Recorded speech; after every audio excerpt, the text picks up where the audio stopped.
Mr. Speaker, the Prime Minister has finally decided to answer some questions on the Mark Norman affair. So he's had plenty of time to rehearse the script and memorize the lines, and I have no doubt that he's going to talk about the specific decision to stay the charges against Mark Norman being free from political interference. But what I'd like to know is about all the evidence of other interference in this case, including his government going to great lengths to block documents from being presented to court. Why did the government go to such efforts to prevent the truth from coming out? Right, Honourable Prime Minister.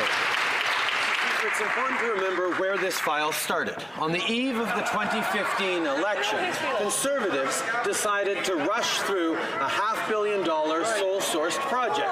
We wanted to ensure that we did our own due diligence on this decision with the new federal cabinet. That's exactly what we did.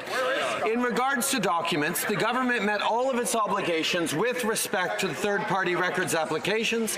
The PMO provided all documents that responded to the subpoenas directly to the Privy Council office, who determined the relevancy and suggested redactions. This was all subject to approval.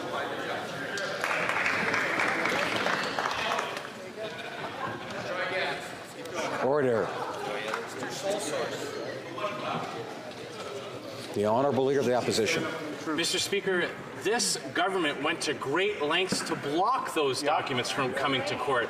There are many occasions where this government proved that they were going to great lengths to prevent the truth from coming out, including coaching witnesses and departmental officials using code words to avoid access to information laws.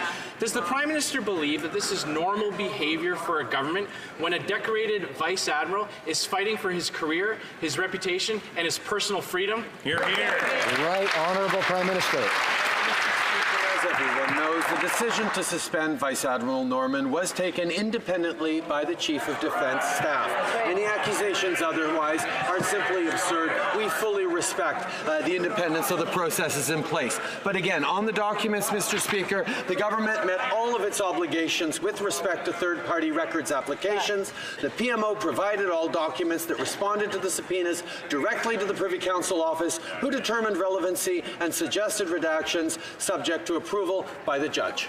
Chef de l'Opposition. Well, Mr. Speaker, once again, the Prime Minister is acting like the justice system is there to reward his friends and punish his enemies.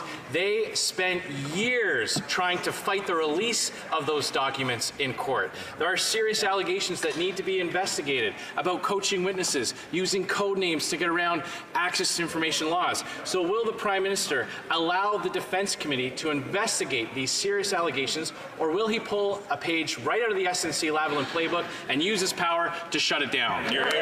Honourable Prime Minister. On this side of the House, we understand that committees operate independently and make their own decisions about how to proceed. This is yet again another example of the Conservatives wanting to talk about anything other than the economy, anything other than our budget, anything other than what we've been doing to help create jobs for Canadians, to lift 825,000 Canadians out of poverty, bring the lowest unemployment in 40 years, keep doing the things for the middle class that the Canadians elected us to do. Order. I'm afraid I have to amend the member for Calgary. Signal Hill not to yell throughout when someone else is speaking.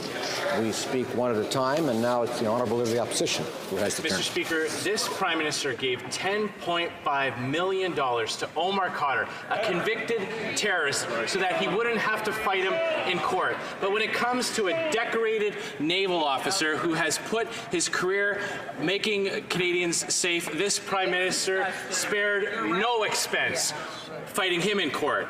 Why the double standard? Right, Honourable Prime Minister. We respect the judiciary, we respect our independent judicial process, and we will not stoop to the kinds of petty and, quite frankly, distasteful political games that the members opposite are engaged in right now. They are so desperate to not talk about the economic numbers, the job growth, the impact on Canadians.